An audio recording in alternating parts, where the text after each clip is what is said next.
오늘 말씀의 제목은 인생은 방향입니다. 인생은 방향입니다. 같이 한번 외쳐볼까요? 시작. 코카콜라의 전 CEO인 브라이언 다이슨이라는 분이 조지아 공과대학교 졸업식에 가서 이런 연설을 했습니다. 인생은 공중에서 5개의 공을 돌리는 저글링 게임과 같다. 이런 보고 계십니다. 저렇게 공 5개를 이렇게 저글링하며 돌리고 있는 것입니다.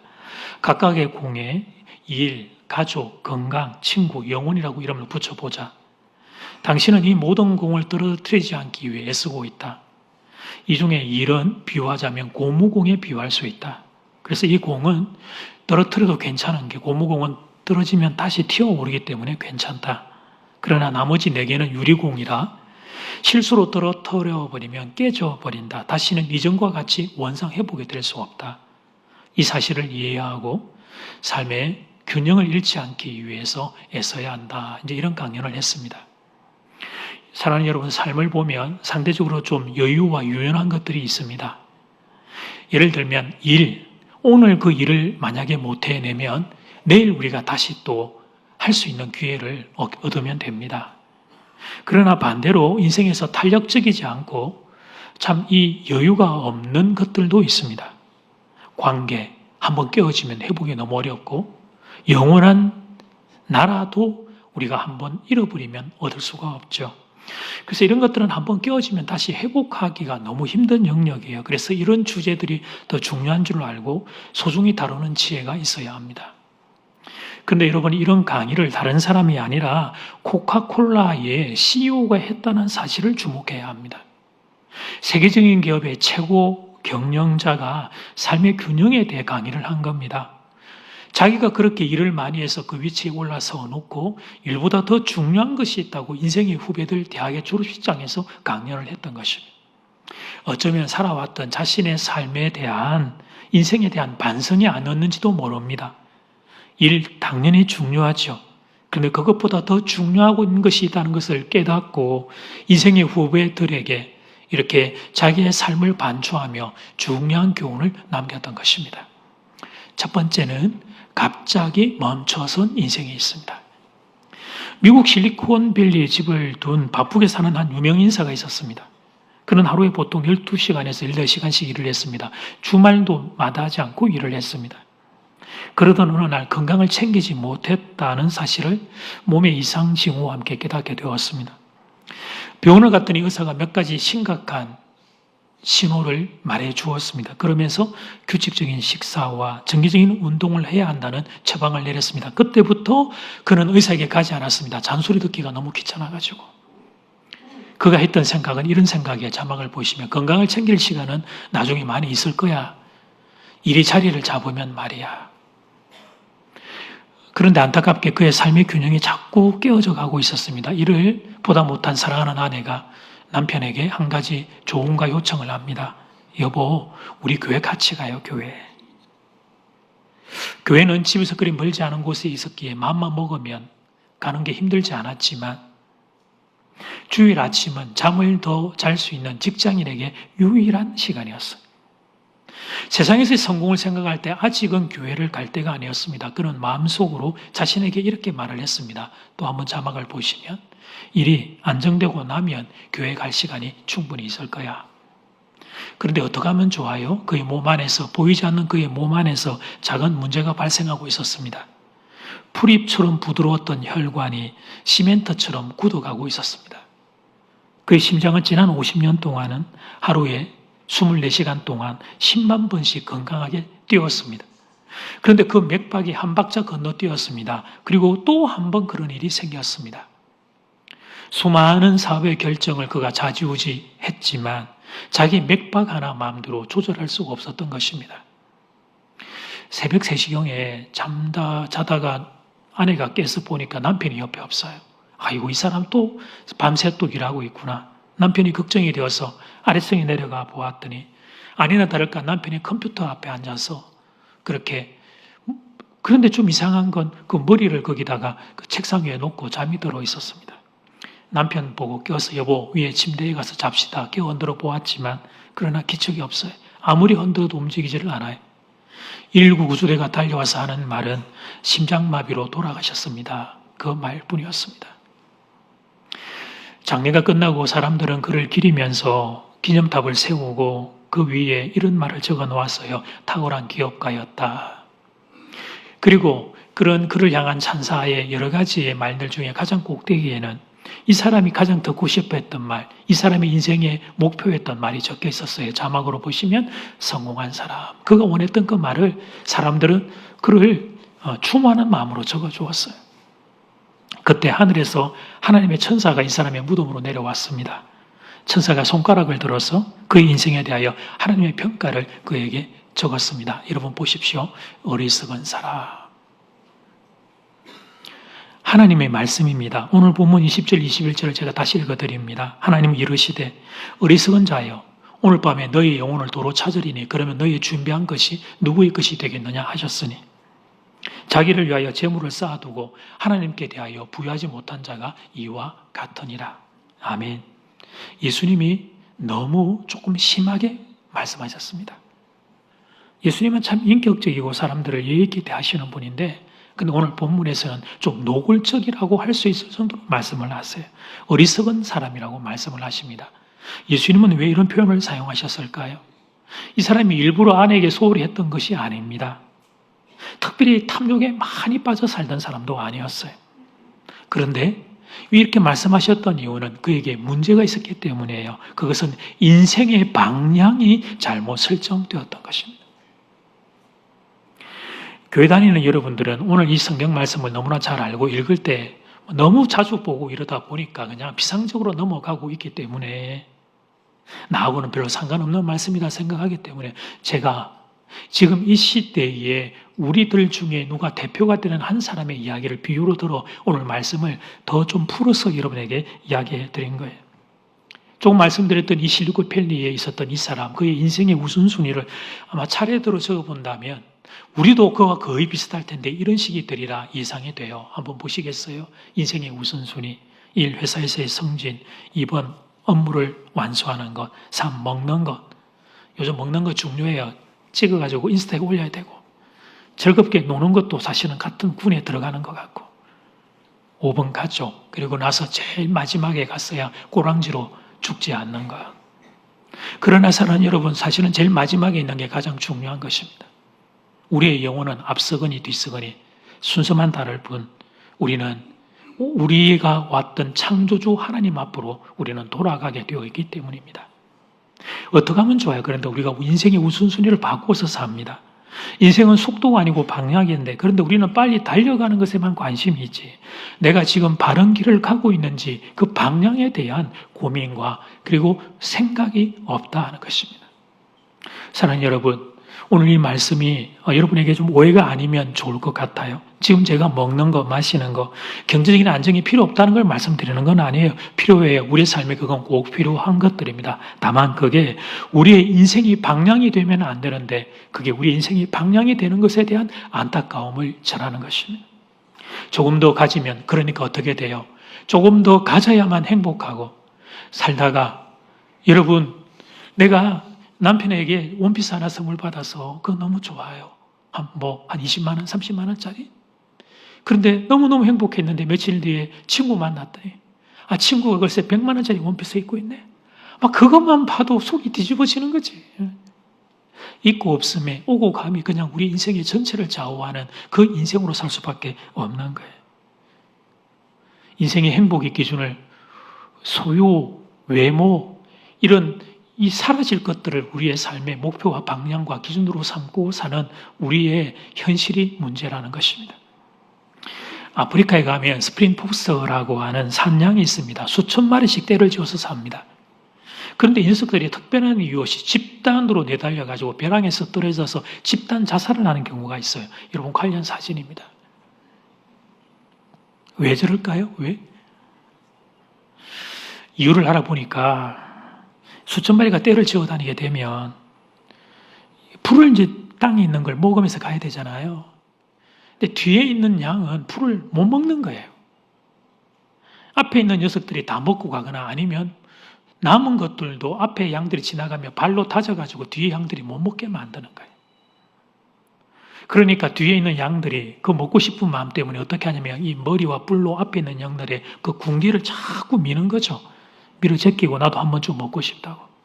앞에 양들은 밀리다가 이게 자빠질 것 같으니까 이게 달리기 시작하고 속도가 붙어버리고, 뒤에 있는 양들은 또 앞에 양들이 뛰니까 이게 같이 뛰어야 된다고 생각하고 어디로 가는지도 모르고 같이 뛰는 거예요. 그렇게 뛰다가 벼랑에 나타나도 서지 못하고 많은 수의 양이 저 벼랑으로 떨어져 죽음을 맞이하게 돼요. 사랑하는 여러분, 혹시 이 이야기가 우리 이야기는 아닌지, 여러분 열심히 뛰고 있는데 벼랑 끝을 향해 달리고 있는 건 아닌지, 왜 뜁니까? 어디로 뛰십니까? 우리가 가야 될 인생의 그 마지막 종착역의 방향을 알지 못한 채 그냥 열심히 그냥 잘못된 방향으로 뛰고 있는 것은 아닌지 질문을 드리면서, 혹시나 만약에 내가 그렇다면 어떻게 이 문제를 해결해야 할까? 그리고 우리가 모든 인생이 붙잡아야 될 삶의 방향, 그 방향은 어디에 있는 것일까? 자, 그 답을 가르쳐 드립니다. 두 번째, 하나님께 대하여 부요하라. 같이 외쳐볼까요? 시작. 예수님은 핵심을 놓치지 않도록 하기 위하여 이를 한 문장으로 정리하셨어요. 이런 사람은 자기를 위하여 재물을 쌓아두고 하나님께 대하여 부유하지 못한 사람입니다. 그러니까 예수님의 말씀에 따르면 인생들의 삶의 방향은 명확합니다. 하나님께 대하여 부요하라. 하나님께 대하여 부요하라. 믿으시면 아멘. 지혜로운 사람들은 영원한 것들로 내 인생을 채워가고 임시적인 것들은 뒤로 미뤄둡니다. 그런데 많은 사람들이 반대로 삽니다. 임시적인 것, 사라질 것들을 앞에 두고 영원한 것들을 뒤에다가 두고 살아가죠. 어리석고 미련한 삶이 우리에 의해서 반복이 돼요. 영원한 것과 임시적인 것을 여기서 잠깐 좀 분류해 보려고 해요. 여러분들도 머릿속으로 한번 생각해 보세요. 여러분, 노란색 포스트잇에 임시라고 하는 걸 딱 써서, 노란색 포스트잇, 제가 준비를 해가지고 왔어요. 이렇게 임시라고, 노란색 포스트잇을. 그리고 여러분, 파란색 포스트잇에는 영원이라고 하는 걸 써서 한번 붙여보는 거예요. 지금 머릿속에서 여러분들 생각에. 여러분들 머릿속에서 하는 동안에 제가 좀 하자면, 영원이라고 하는 것은 지금 제게 있는 이 영원한 하나님의 말씀에, 성경책에다가 영원이라고 하는 걸 제가 붙일 수 있겠죠. 임시적인 거, 여러분 이제 화면 보고 계십니다만 저도 이 앞에 작은 모니터 화면이 있습니다. 이거 임시적인 거로 이렇게 붙일 수 있고, 그리고 제 목소리를 들려드리는 마이크 이 친구도 임시라고 붙일 수가 있을 것 같아요. 이렇게. 제가 붙인 것들은 임시적입니다. 사라집니다. 물론 우리는 이것을 얻을 때마다 흥분이 되고 마음을 빼앗겨요. 저도 똑같기는 해요. 그리고 이 흥분이 계속될 것 같은 기대도 우리는 가지고 있어요. 그런데 실제는 그렇지 않아요. 그 흥분은 사라져요. 왜냐하면 임시적인 물건들은 결국 시간이 지나면 사라질 수밖에 없기 때문에 그렇습니다. 여러분, 이 마이크가 참 좋은 마이크거든요. 왜냐하면 제 목소리가 별로 안 좋은데 너무 좋게 들리잖아요. 좋게 안 들리나 보다, 웃는 거 보니까. 너무 좋은 거예요. 그리고 여러분, 모니터 화면으로 보시니까 저기 연예인 보는 것 같지 않습니까? 그러니까 모니터도 너무 좋은 거예요. 그래서 저 모니터를 처음 달고 이 마이크가 처음 왔을 때 제가 얼마나 설레고 기대가 되고 좋았는지, 이 마이크와 이 모니터는 나를 영원히 멋있는 목소리와 멋진 얼굴의 사람으로 만들어주리라 생각했는데, 여러분, 그런데 사라질 겁니다. 시간이 지나가면 사라질 겁니다. 여러분, 지금 제가 다시 말씀드리지만 이런 게 필요 없다, 임시적인 게 필요 없다, 이렇게 말씀드리는 건 아니에요. 마이크가 없으면 저희 목소리를 전폭해서 여러분에게 들려드릴 수 없을 테니까, 여러분 저 모니터 스크린이 없으면 지금 여러분들 설교할 때 보면 제 눈을 보시는 분도 있지만 사실은 저 뒤를 보는 분들이 더 많거든요. 그러니까 잘생긴 안중대 목사를 여러분 보실 수 있는 기쁨을 이제 모니터가 있으니까 그저 가지게 되잖아요. 그런데 제가 드리는 말씀이 뭐냐면, 우리에게 필요하지만 이게 우리의 삶의 방향이 되면 안 된다는 것입니다. 임시적인 것들을 위하여 우리 인생의 전부를 걸고 산다면 그러면 언젠가 우리는 허무함과 슬픔을 경험하게 될 거예요. 왜냐하면 얘들은 왔다가 가기 때문이고 있다가 사라지기 때문입니다. 우리의 외모가 그렇고 우리가 이 땅을 살아가며 소유하고 있는 것들이 다 그렇죠. 그래서 주님이 오늘 말씀하신 게 뭐냐면 영원한 것, 영원히 사라지지 않는 것, 그것을 가슴에 붙잡고 부유하게 사는 인생이 되라고 말씀하신 거예요. 그 영원한 것의 가장 핵심이 나는 살아계신 하나님이라 믿습니다.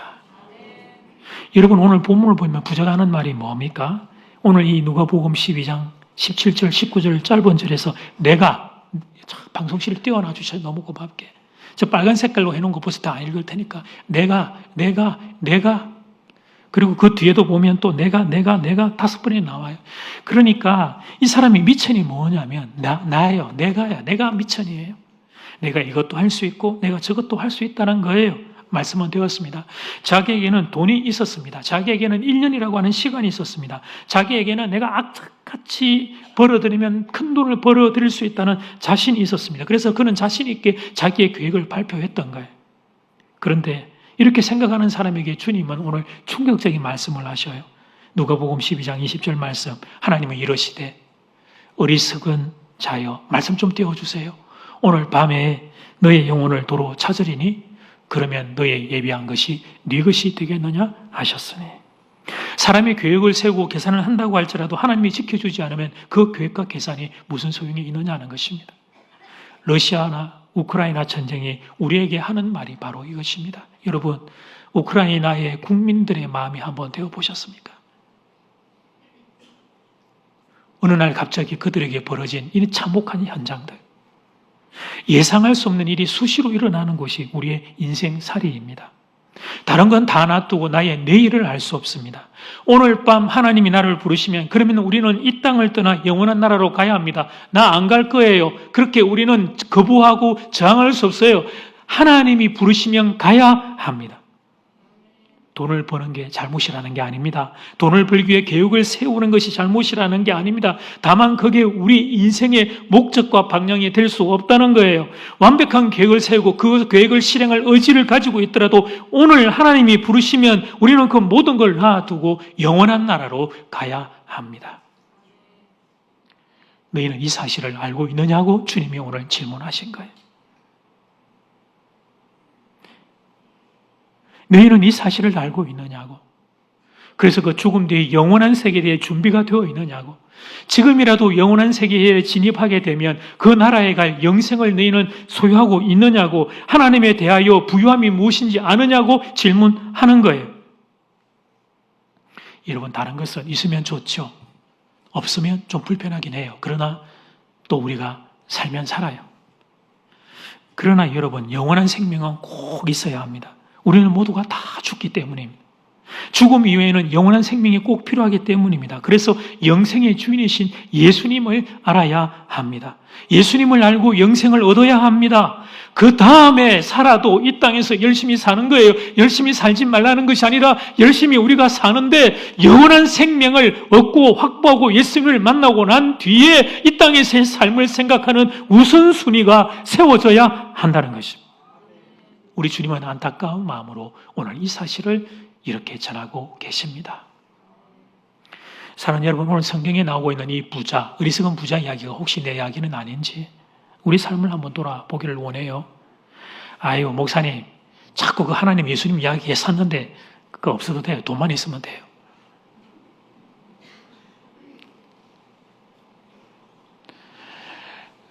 그렇게 생각하고 여러분도 지금 크게 웃고 싶은데 참고 작게 웃으신 그 마음들, 그만큼 이 땅에서 위에 돈은 우리에게 큰 영향을 미치고 우리의 필요를 많이 채워주는 도구임은 틀림없죠.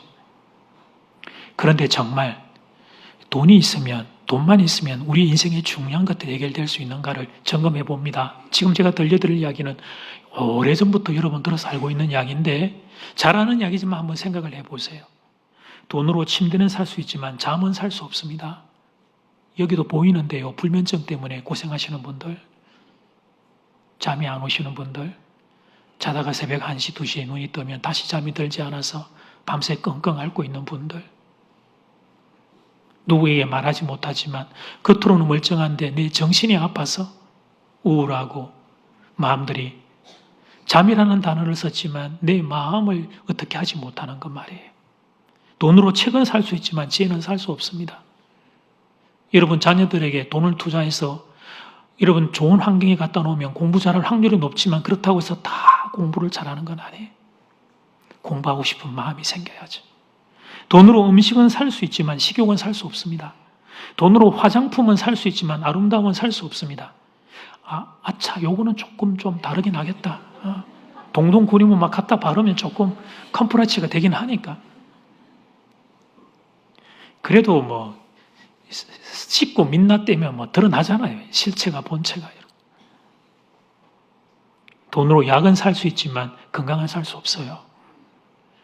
여기에 이 약 좋다고 먹었더니 6개월간 복용하고 났더니 그 약의 부작용으로 다른 데가 안 좋아지는 것. 그게 우리의 실체예요.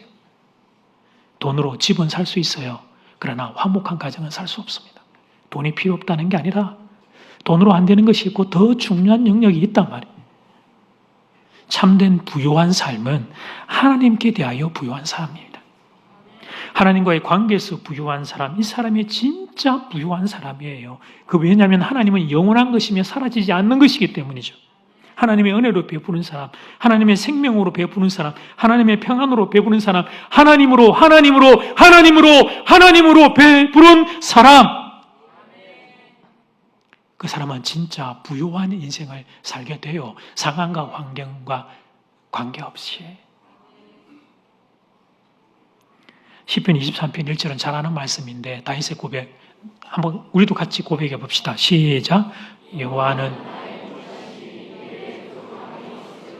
아멘. 여호와는 나의 목자시니 내게 부족함이 없으리로다. 다윗의 고백입니다. 저는 다윗의 이 고백이 얼마나 부러운지 모르겠어요. 도대체 다윗 그가 만난 하나님은 어떤 하나님이시기에 하나님 한 분만으로 부족함이 없다는 고백을 다윗은 하고 있을까? 여러분 제가 목회자 아닙니까? 그러니까 목회자니까 저도 이렇게 고백해야 되겠죠. 저는 예수님 한 분만으로 만족합니다. 어쩌면 좋아요. 그럴 때도 있고 안 그럴 때도 있고 이게 왔다 갔다 해서 참 부끄럽게도. 그래서 저도 다윗의 하나님을 너무 만나고 싶어요. 저도 다윗과 같은 고백을 꼭 하고 싶어요. 여호와가 하나님이 나의 목자시니 내가 부족함이 없다. 다윗에게 있어서 하나님은 나의 소망이었습니다. 나의 기업이었습니다. 나의 피난처였습니다. 나의 피할 바위와 산성이었습니다. 간단하게 말해서 다윗은 하나님을 소유함으로 전부를 다 가진 사람이 되었습니다. 다윗이 만난 하나님은 우주의 전부를 통치하고 다스리는 창조주 하나님이셨어요. 그래서 그 하나님을 만났더니 하나님 안에 모든 것이 다 있었던 거예요. 그 이유 때문에 다윗은 하나님이 내게 계시니 내게 부족함이 없다고 고백을 했던 거예요. 하나님이 때로 내게 늦게 주시거나 안 주시지만 그것 또한 나를 사랑하신다는 것을 알았기에 다윗은 그 크신 하나님을 내가 중심으로 만나고 살았기에 이 놀라운 고백을 할 수 있었던 것입니다.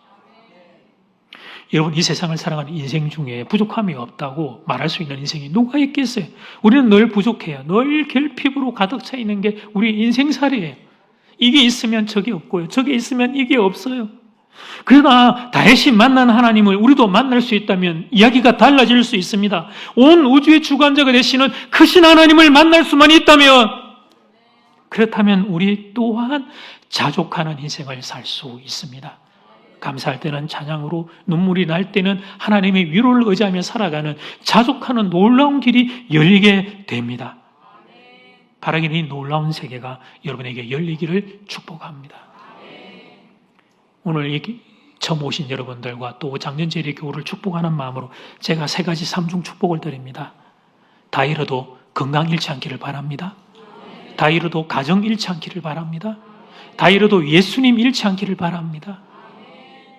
여러분 저는 정말 여러분이 행복하기를 원해요. 그래서 기도하고 생각해 봤어요. 여러분은 축복할 때 우리 인생의 가장 중요한 3가지 결국 이거예요. 건강, 가정, 예수님. 이게 여러분 가운데 있기를 주의 이름으로 축복합니다.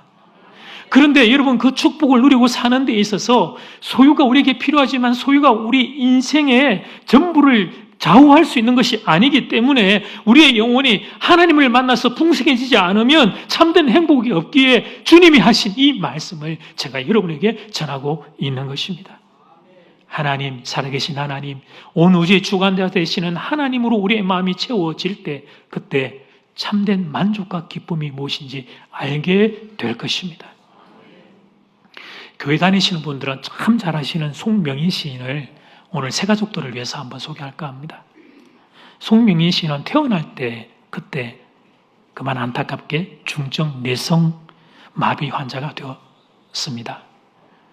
태어날 때 아기의 뇌를 그 의사가 잘못 집게로 건드려내는 바람에 소뇌가 다쳤습니다. 여러분 송명희 씨는 아시지만 이 병의 그 원인은 잘 모르셨죠. 그때 다치셨는데 그러다 보니까 아이가 태어나서 울지도 못하고 또 몸도 가누지 못한 그런 전신의 마비의 상태가 된 거예요. 근데 그때 집안에 좀 여유가 있어서 그때 아이를 좀 치료를 하거나 했으면 그래도 좀 상태가 좋았을 텐데 집안이 너무 가난해서 이 아기에게 아무것도 해줄 수가 없었습니다.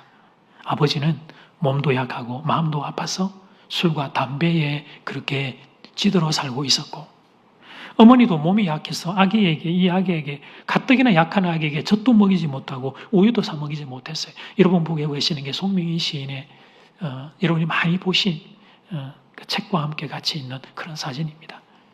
전신에 장애를 가지고 그렇게 사셔야 했던 송명희 시인이십니다.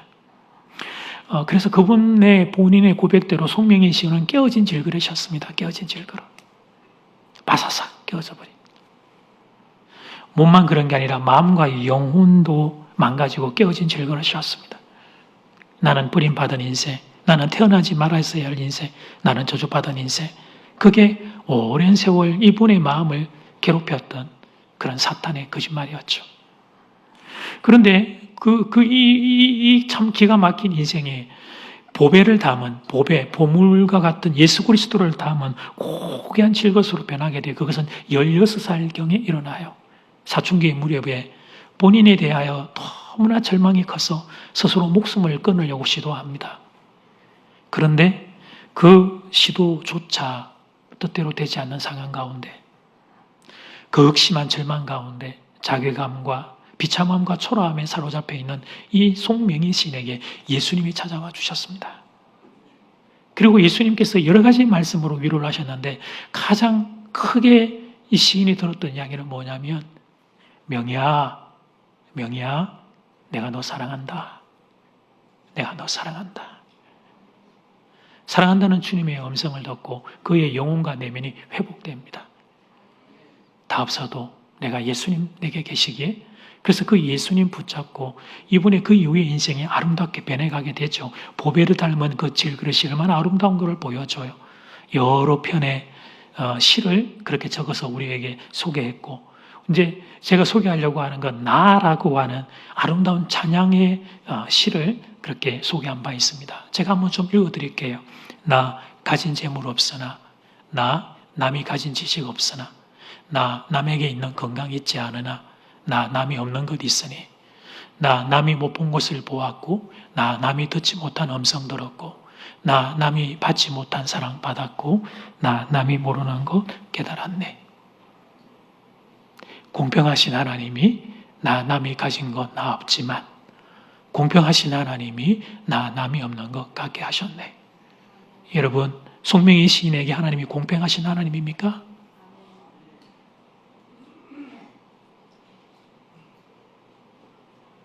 근데 왜 이 여인은 하나님에 대한 다른 표현도 할 수 있을 텐데 왜 그는 공평하다는 이야기를 할까요? 만났던 거예요. 이 땅에 너무너무 아름답고 귀한 인생이 있는데 그 인생을 사랑하는 예수님의 그 사랑, 동일한 사랑이 내게도 있다는 걸 만났던 거예요. 예수님이 정말로 나를 사랑하신다는 것. 내가 그래서 소중한 인생이라는 걸 깨달았기에 이런 놀라운 고백을 하셨던 겁니다. 이 자리에 아내의 손에 이끌려서 교회에 나온 남편들 계신다면 나의 하나님 만나시기 바랍니다. 자녀들의 손에 이끌려서 교회에 나오신 부모님 계신다면 나의 예수님 만나시길 바랍니다. 사랑하는 친구들의 손에 이끌려서 오늘 교회 오신 분들이 있죠. 가자.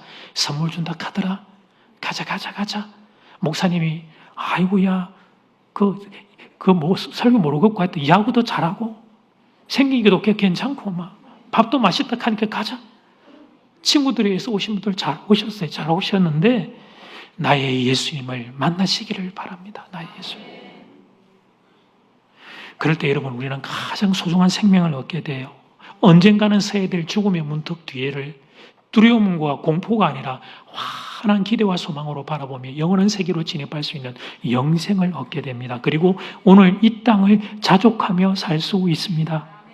내가 가진 것의 여부, 나의 외모의 여부, 내 가정 형편의 여부와 상관없이 내 모습 이대로를 받아주시는 나의 하나님, 나의 예수님의 계심으로 인하여 자족하며 사는 놀라운 길이 열리게 될 것입니다. 바라기는 여러분 모두에게 이 은혜가 임하기를 주의 이름으로 축복합니다.